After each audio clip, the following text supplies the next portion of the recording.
வணக்கம். தந்தையின் பாட்காஸ்ட் செய்திகளை வாசிப்பது கல்பனா முனியாண்டி. முதலில் தலைப்புச் செய்திகளை பார்க்கலாம். ராணிப்பேட்டையில் 9,000 கோடி ரூபாய் முதலீட்டில் வாகன உற்பத்தி மையத்தை அமைக்கிறது டாடா மோட்டார்ஸ் நிறுவனம். சென்னையில் முதலமைச்சர் ஸ்டாலின் முன்னிலையில் ஒப்பந்தம் கையெழுத்தானது. திருக்கோவிலூர் தொகுதி காலியானதாக வெளியிடப்பட்ட அறிவிப்பாணை திரும்பப் பெறப்பட்டது. அமைச்சரவையில் மீண்டும் பொன்முடியை சேர்க்க ஆளுநருக்கு முதலமைச்சர் ஸ்டாலின் பரிந்துரை கடிதம்.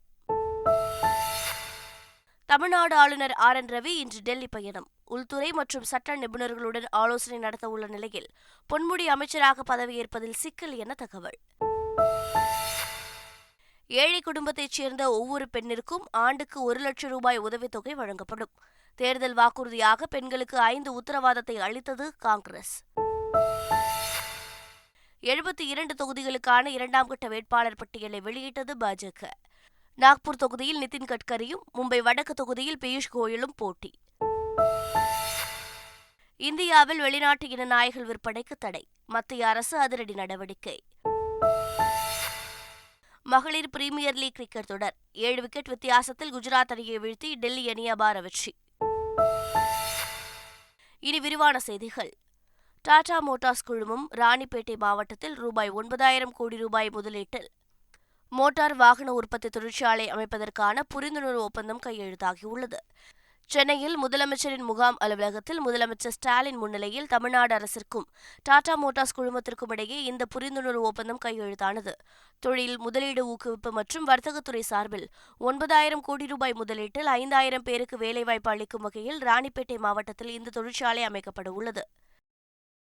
ஜம்மு காஷ்மீரில் நாடாளுமன்றத்திற்கும் சட்டமன்றத்திற்கும் ஒன்றாக தேர்தல் நடத்துவது குறித்து பாதுகாப்பு சூழலை பொறுத்து முடிவு செய்யப்படும் என்று இந்திய தலைமை தேர்தல் ஆணையர் ராஜீவ்குமார் கூறியுள்ளார். மக்களவைத் தேர்தலுக்கான முன்னேற்பாடுகள், பாதுகாப்பு சூழல் ஆகியவை குறித்து ஜம்மு காஷ்மீரில் இந்திய தலைமை தேர்தல் ஆணையர் ராஜீவ்குமார் தலைமையிலான குழு ஆலோசனை மேற்கொண்டது. அதைத் தொடர்ந்து செய்தியாளர்களை சந்தித்த ராஜீவ்குமார், ஜம்மு காஷ்மீரில் மக்களவைத் தேர்தலோடு சட்டமன்ற தேர்தலை நடத்த வாய்ப்புள்ளதாக தெரிவித்தார். புதிய தேர்தல் ஆணையர்களை நியமித்துள்ளதாக பரவிய சுற்றறிக்கை போலியானது என மத்திய அரசு விளக்கம் அளித்துள்ளது. 2 புதிய தேர்தல் ஆணையர்களை நியமிப்பது தொடர்பாக பிரதமர் மோடி தலைமையில் இன்று பிற்பகல் 12 மணியளவில் ஆலோசனைக் கூட்டம் நடைபெறவுள்ளது. இந்நிலையில் தேர்தல் ஆணையர்கள் நியமிக்கப்பட்டிருப்பதாக சுற்றறிக்கை ஒன்று பரவியது.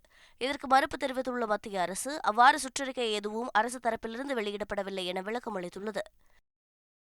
திமுக கூட்டணியில் காங்கிரஸ், மதிமுக போட்டியிடும் தொகுதிகள் இன்று ஒப்பந்தம் கையெழுத்தாக உள்ளதாக தகவல் வெளியாகியுள்ளது.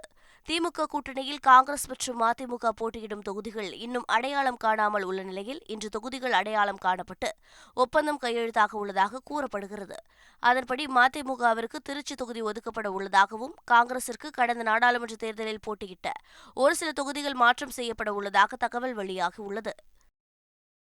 தேமுதிகவுடன் கூட்டணி பேச்சுவார்த்தை தொடர்வதாகவும், இதுவரை பாமகவுடன் பேச்சுவார்த்தை நடத்தவில்லை எனவும் அதிமுக பொதுச் செயலாளர் எடப்பாடி பழனிசாமி தெரிவித்துள்ளார்.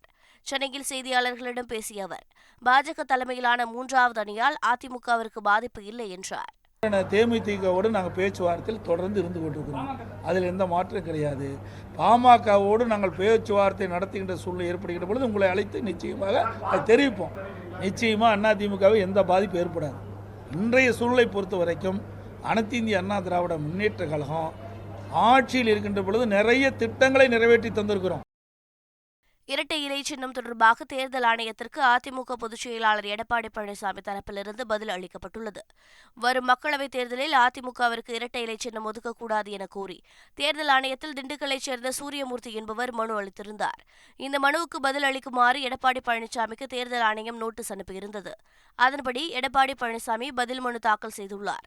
அதில் தன்னை அதிமுகவின் பொதுச் செயலாளராக தேர்தல் ஆணையம் அங்கீகரித்துள்ளது என்றும், நீதிமன்றத்திலும் இது தொடர்பான உத்தரவு உள்ளது என்றும் குறிப்பிட்டுள்ளார். ஏழை பெண்களுக்கு வருடத்திற்கு 1 லட்சம் ரூபாய் நிதி உதவி அளிக்கப்படும் என்று காங்கிரஸ் கட்சி தேர்தல் வாக்குறுதி அளித்துள்ளது. மகாலட்சுமி திட்டத்தின் மூலம் ஏழை குடும்பத்தைச் சேர்ந்த பெண்களுக்கு ஆண்டுக்கு 1 லட்சம் ரூபாய், அதாவது மாதத்திற்கு 8,333 ரூபாய் அளிக்கப்படும் என்று கூறியுள்ளது. மத்திய அரசின் பணியிடங்களில் பெண்களுக்கு 50% இடஒதுக்கீடு அளிக்கப்படும் என்றும் காங்கிரஸ் தேர்தல் வாக்குறுதி அளித்துள்ளது. மக்களவைத் தேர்தலில் பாஜக சார்பில் போட்டியிடும் இரண்டாவது வேட்பாளர் பட்டியலை பாஜக வெளியிட்டுள்ளது. மகாராஷ்டிரா, மத்திய பிரதேஷ், கர்நாடகா, உத்தரகண்ட், டெல்லி உட்பட 11 மாநிலங்களில் இருந்து 72 வேட்பாளர்கள் அறிவிக்கப்பட்டுள்ளனர். இவர்களையும் சேர்த்து இதுவரை 267 தொகுதிகளுக்கான வேட்பாளர்களை பாஜக அறிவித்துள்ளது. கர்நாடகாவில் 20 மக்களவைத் தொகுதிகளுக்கான வேட்பாளர்களை பாஜக அறிவித்துள்ளது. இந்த பட்டியலில் மத்திய அமைச்சர் சதானந்த கவுடா, பாஜக முன்னாள் மாநில தலைவர் நவீன்குமார் கட்டீல், சமீபத்தில் பாராளுமன்ற வளாகத்திற்குள் அத்துமீறி நுழைந்த பிரச்சினையில் பேசப்பட்ட மைசூர் எம்பி பிரதாப் சிம்ஹா ஆகியோரின் பெயர் இடம்பெறவில்லை.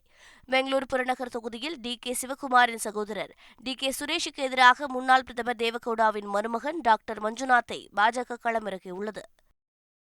மகளிருக்கு 1000 ரூபாய் தருவதற்கு பதிலாக டாஸ்மாகை குறைத்தால் பெண்கள் பல ஆயிரம் ரூபாய் சேமித்து குடும்பம் நடத்த முடியும் என தேசிய மகளிர் ஆணைய உறுப்பினர் குஷ்பு தெரிவித்துள்ளார்.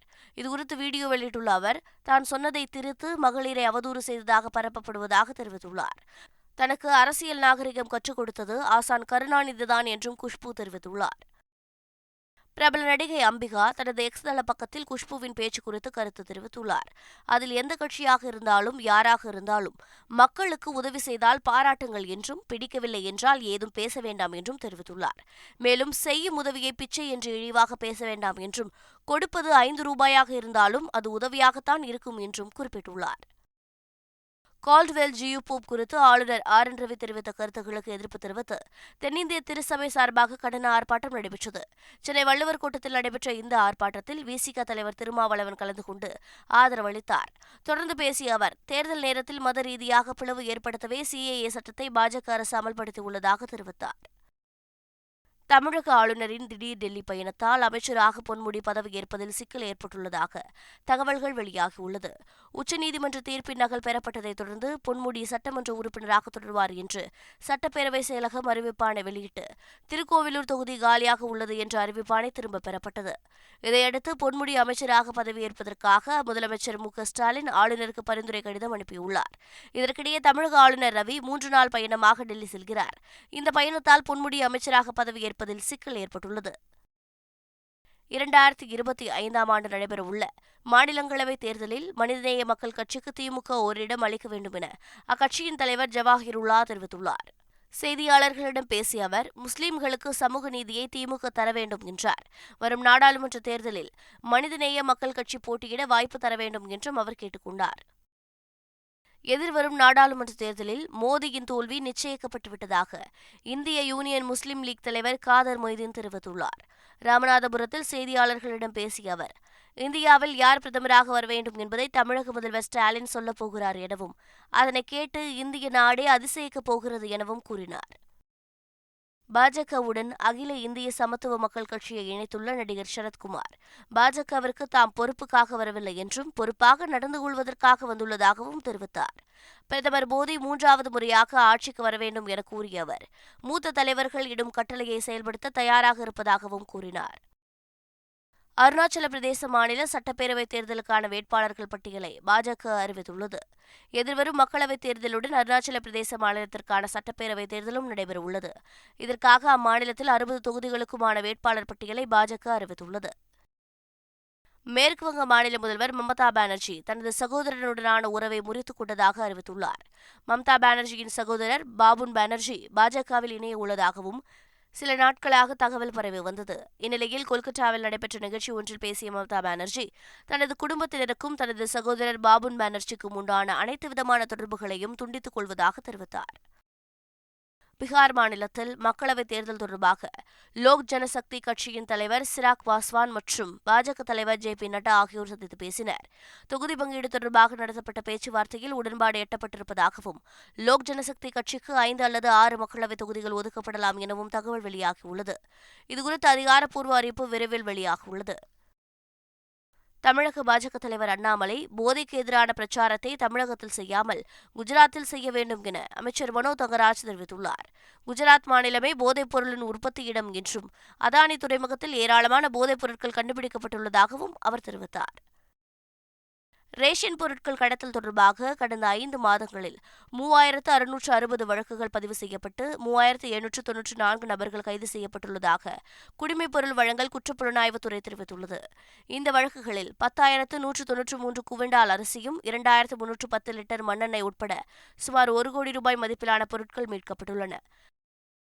தமிழகத்தில் கடந்த பிப்ரவரி 29ஆம் தேதி வரை மாவட்ட மற்றும் மாநில வேலைவாய்ப்பு அலுவலகங்களில் பதிவு செய்துள்ளோரின் விவரங்களை வேலைவாய்ப்பு மற்றும் பயிற்சித்துறை வெளியிட்டுள்ளது. அதன்படி வேலைவாய்ப்பு அலுவலகத்தில் பதிவு செய்து அரசு வேலைக்காக 25,26,487 ஆண்கள், 29,54,792 பெண்கள், 3ஆம் பாலினத்தவர் 285 பேர் என 54,81,564 பேர் காத்திருப்பதாக தெரிவிக்கப்பட்டுள்ளது. தமிழகத்தில் கடந்த 10 ஆண்டுகளில் சுமார் 2 லட்சம் எஃப்ஐஆர்களுக்கு இதுவரை குற்றப்பத்திரிகை தாக்கல் செய்யவில்லை என ஆர்டிஐ மூலம் தகவல் வெளியாகியுள்ளது. சென்னையை சேர்ந்த சமூக ஆர்வலர் சசிகுமார் என்பவர் ஆர்டிஐயில் இதுகுறித்து தகவல் கேட்டபோது 10 ஆண்டுகளில் 1,91,476 வழக்குகள் நிலுவையில் இருப்பது தெரியவந்தது. இது தொடர்பாக செய்தியாளர்களை சந்தித்த அவர், எஃப்ஐஆருக்கு காலாவதி தேதி இல்லாததால் குற்றவாளிகள் சுதந்திரமாக சுற்றித் திரிவதாக குற்றம் சாட்டினார். இந்திய கம்யூனிஸ்ட் கட்சி மாநில செயலாளர் முத்தரசன் நடிப்பில் இளையராஜா இசையில் உருவாகியுள்ள அரசி திரைப்படத்தின் படப்பிடிப்பு நிறைவடைந்ததாக தெரிவிக்கப்பட்டுள்ளது. இயக்குநர் எஸ்.ஏ. விஜயகுமார் இயக்கியுள்ள இப்படத்தில் சமுத்திரக்கனி முக்கிய பாத்திரத்தில் நடிக்கிறார். இந்நிலையில் இப்படத்தின் முழு படப்பிடிப்பையும் முடித்த படக்குழு தற்போது அடுத்த கட்ட பணிகளை தொடங்கியுள்ளது. என்ஜாய் என்ஜாமி பாடல் மூலம் எந்த வருமானமும் கிடைக்கவில்லை என இசையமைப்பாளர் சந்தோஷ் நாராயணன் கூறிய குற்றச்சாட்டுக்கு மாஜா நிறுவனம் விளக்கம் அளித்துள்ளது. இதில் தங்கள் நற்பெயருக்கு களங்கம் ஏற்படுத்தும் நோக்கில் சமீபத்திய தவறான குற்றச்சாட்டுகளை கடுமையாக மறுப்பதாகவும், சுயாதீன கலைஞர்களின் படைப்புகள் மற்றும் இசைக்கான அர்ப்பணிப்புகளில் தாங்கள் பொறுப்புடன் இருப்பதாகவும் கூறப்பட்டுள்ளது. இருப்பினும் சம்பந்தப்பட்ட 2 கலைஞர்களுக்கு முன்பணம் வழங்கப்பட்டதாகவும் தெரிவிக்கப்பட்டுள்ளது. இந்தியாவில் வெளிநாட்டு இன நாய்களை விற்பனைக்கு தடை விதிக்க கோரி மாநில அரசுகளுக்கு மத்திய அரசு உத்தரவிட்டுள்ளது.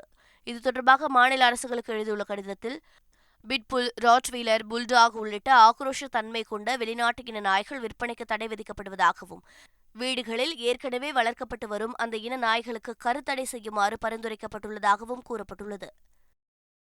கர்நாடக மாநிலம் பெங்களூரில் தண்ணீர் தட்டுப்பாடு அதிகரித்து வருவதால் நீச்சல் குளங்களில் குடிநீரை பயன்படுத்துவதற்கு அம்மாநில அரசு தடை விதித்துள்ளது.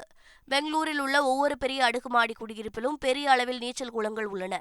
அந்த நீச்சல் குளங்களில் குடிநீரை பயன்படுத்தக்கூடாது என்று உத்தரவிட்டுள்ள கர்நாடக அரசு இந்த உத்தரவை மீறுபவர்களுக்கு 5,000 ரூபாய் வரை அபராதம் விதிக்கப்படும் என்றும் எச்சரித்துள்ளது. வரும் ஐபிஎல் தொடரில் ராஜஸ்தான் ராயல்ஸ் அணி ஒரு போட்டியில் மட்டும் பிங்க் நிற ஜெர்சியில் விளையாட உள்ளதாக அறிவித்துள்ளது. நாடு முழுவதும் உள்ள மகளிரை கௌரவிக்கும் வகையில் ஏப்ரல் 6ஆம் தேதி பெங்களூருக்கு எதிரான போட்டியில் பிங்க் நிற ஜெர்சி அணிந்து விளையாட உள்ளதாக ராஜஸ்தான் அணி நிர்வாகம் தெரிவித்துள்ளது. இதற்கான பிங்க் நிற ஜெர்சியை அணியின் பயிற்சியாளர் குமார் சங்கக்கரா, கேப்டன் சஞ்சு சாம்சன் ஆகியோர் அறிமுகப்படுத்தினர். டெஸ்ட் கிரிக்கெட் போட்டிகளில் பந்து வீச்சாளர்களுக்கான தரவரிசை பட்டியலில் இந்திய வீரர் ரவிச்சந்திரன் அஸ்வின் மீண்டும் முதலிடம் பிடித்துள்ளார். இங்கிலாந்திற்கு எதிரான 5வது டெஸ்ட் போட்டியில் 9 விக்கெட்டுகளை வீழ்த்திய அஸ்வின் 870 புள்ளிகளுடன் முதலிடத்திற்கு முன்னேறியுள்ளார். மற்றொரு இந்திய வீரரான பும்ரா ஒரு இடம் பின்தங்கி 3வது இடத்திற்கு தள்ளப்பட்டார். ஆஸ்திரேலிய வீரர் ஹேசல்வுட் 2வது இடத்திற்கு முன்னேறியுள்ளார்.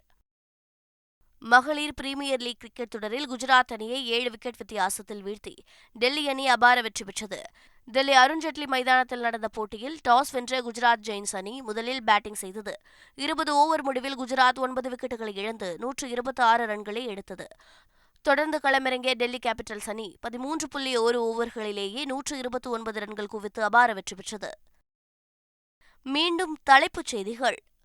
ராணிப்பேட்டையில் 9,000 கோடி ரூபாய் முதலீட்டில் வாகன உற்பத்தி மையத்தை அமைக்கிறது டாடா மோட்டார்ஸ் நிறுவனம். சென்னையில் முதலமைச்சர் ஸ்டாலின் முன்னிலையில் ஒப்பந்தம் கையெழுத்தானது. திருக்கோவிலூர் தொகுதி காலியானதாக வெளியிடப்பட்ட அறிவிப்பாணை திரும்பப் பெறப்பட்டது. அமைச்சரவையில் மீண்டும் பொன்முடியை சேர்க்க ஆளுநருக்கு முதலமைச்சர் ஸ்டாலின் பரிந்துரை கடிதம். தமிழ்நாடு ஆளுநர் ஆர்.என். ரவி இன்று டெல்லி பயணம். உள்துறை மற்றும் சட்ட நிபுணர்களுடன் ஆலோசனை நடத்த உள்ள நிலையில் பொன்முடி அமைச்சராக பதவியேற்பதில் சிக்கல் என தகவல். ஏழை குடும்பத்தைச் சேர்ந்த ஒவ்வொரு பெண்ணிற்கும் ஆண்டுக்கு 1 லட்சம் ரூபாய் உதவித்தொகை வழங்கப்படும். தேர்தல் வாக்குறுதியாக பெண்களுக்கு 5 உத்தரவாதத்தை அளித்தது காங்கிரஸ். 72 தொகுதிகளுக்கான 2ஆம் கட்ட வேட்பாளர் பட்டியலை வெளியிட்டது பாஜக. நாக்பூர் தொகுதியில் நிதின் கட்கரியும் மும்பை வடக்கு தொகுதியில் பியூஷ் கோயலும் போட்டி. இந்தியாவில் வெளிநாட்டு இன நாய்கள் விற்பனைக்கு தடை, மத்திய அரசு அதிரடி நடவடிக்கை. மகளிர் பிரீமியர் லீக் கிரிக்கெட் தொடர் 7 விக்கெட் வித்தியாசத்தில் குஜராத் அணியை வீழ்த்தி டெல்லி அணி அபார வெற்றி. இத்துடன் செய்திகள் நிறைவடைகின்றன. வணக்கம்.